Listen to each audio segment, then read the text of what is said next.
की पद्धति किस तरह से होती है, परीक्षाओं में क्या कुछ रूल रेगुलेशन, क्योंकि अब आरपीएससी की साख पर ही सवाल उठा है। तो ऐसे में आपको क्या कुछ लगता है कि इस तरह के रूल्स होते हैं, क्या ये इतना आसान होता है पेपर वहां से लीक हो जाना? तो फिर युवाओं को कैसे मतलब इस पे ट्रस्ट होगा? जी, नूपुर जी देखिए, हमारे जो संविधान निर्माता थे, उन्होंने लोक सेवकों की नियुक्ति के लिए और जो जन सेवक हैं, जो चुनाव से चुन कर आते हैं, इन दोनों के लिए ये इंश्योर किया कि उनकी शुचिता कायम रहे और अच्छे लोग समाज सेवा के लिए और लोक सेवा के लिए आए। इसीलिए उन्होंने चुनाव आयोग तथा लोक सेवा आयोग का गठन किया।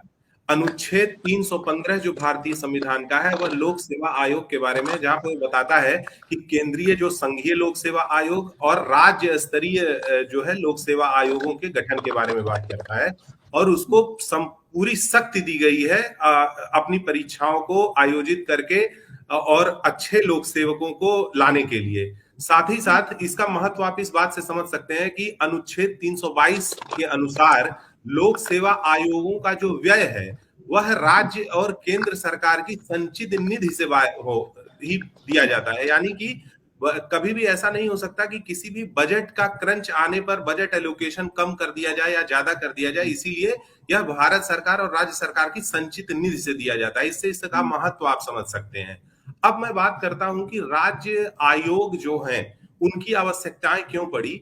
इसका कारण यह है कि जैसे भारत के अंदर बहुत सारी भौगोलिक विविधताएं हैं, राज्यों के अंदर उनका जो सामाजिक, भाषा, परंपराओं का जो अंतर है, तो इस प्रकार से राज्य आयोग यह तय करे कि अपनी राज्यों की आवश्यकता के अनुसार वह वर्कफोर्स तैयार करे। साथ साथ ही अपने राज्यों में कार्मिक नियुक्तियों की शैक्षणिक गुणवत्ता और क्षेत्रीय स्थितियों और समाज को समझते हुए अपनी परंपरा का संरक्षण और संवर्धन भी कर पाए, और विज्ञान के साथ साथ भाषा, समाज और परंपरा का भी संरक्षण हो सके। इसलिए इस क्रम में राज्य आयोगों की आवश्यकता पर बल दिया गया। अब बात आती है कि राज्य आयोगों में समस्याएं यह है कि जो वहां पर नियुक्तियां होती हैं सदस्यों की, तो पहले भी जो सदस्यों की नियुक्तियां हैं वो विवादित रही हैं, क्योंकि जो सरकारें होती हैं कहीं ना कहीं उनसे प्रभावित, इन्फ्लुएंस्ड होते हैं वो सदस्य जिनकी नियुक्तियां वहां पर राज्य लोक सेवा आयोग में होती है। और देखिए, यदि राजस्थान की बात करूं तो राजस्थान एक ऐसा प्रदेश है जहां पर कास्ट डोमिनेटिंग पॉलिटिक्स है, या यूपी में भी देखिए तो वहां पर कास्ट, जाति आधारित जो डोमिनेटिंग पॉलिटिक्स है।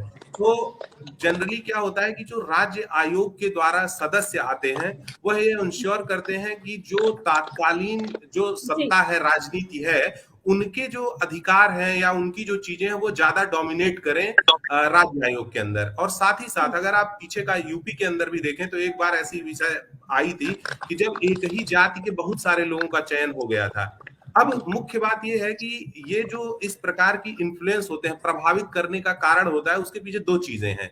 एक राजनैतिक महत्वाकांक्षा है, दूसरी कोचिंग जो अब एक व्यापार बन चुका है, वह एक बहुत मजबूत अर्थतंत्र बन चुका है। तो राजनैतिक महत्वाकांक्षाओं की पूर्ति के लिए अपनी जात या किसी वर्ग को प्रायिकता देकर उनको लक्षित रूप से राज्य आयोग के अंदर लाकर और उनको ऐसी जगहों पर बिठाया जाए जिससे अपनी राजनीतिक महत्वाकांक्षाएं पूरी हो सके।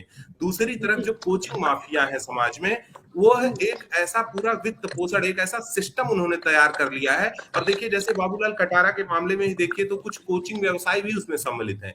यानी एक पूरा संगठित तंत्र है जिसने इस कार्य को अंजाम दिया। अब उसमें बिल्कुल, जो और शायद यही वजह है कि शिवेश जी के हम देख रहे हैं कि भूपेंद्र सारण और सुरेश ढाका जैसे लोग जो है कोचिंग सेंटर खोल करके और युवाओं के भविष्य के साथ में खिलवाड़ कर रहे हैं। उपेंद्र हमारे साथ में लगातार फोन लाइन पे बने हुए। उपेंद्र जी, हम देख रहे हैं युवाओं के भविष्य के साथ तो खिलवाड़ हुआ ही है, लेकिन इसमें कुछ लोग राजनीतिक रोटियां भी सेकने में पीछे नहीं हट रहे। तो वही हनुमान बेनीवाल जो है वो ट्वीट करके साफ तौर पर लिखते हैं कि सीएम जो मुख्यमंत्री जी आरबीएससी सदस्य को हिरासत में लेने की जानकारी ट्वीट करके दे रहे हैं। वही कुछ समय पहले मुख्यमंत्री ने ही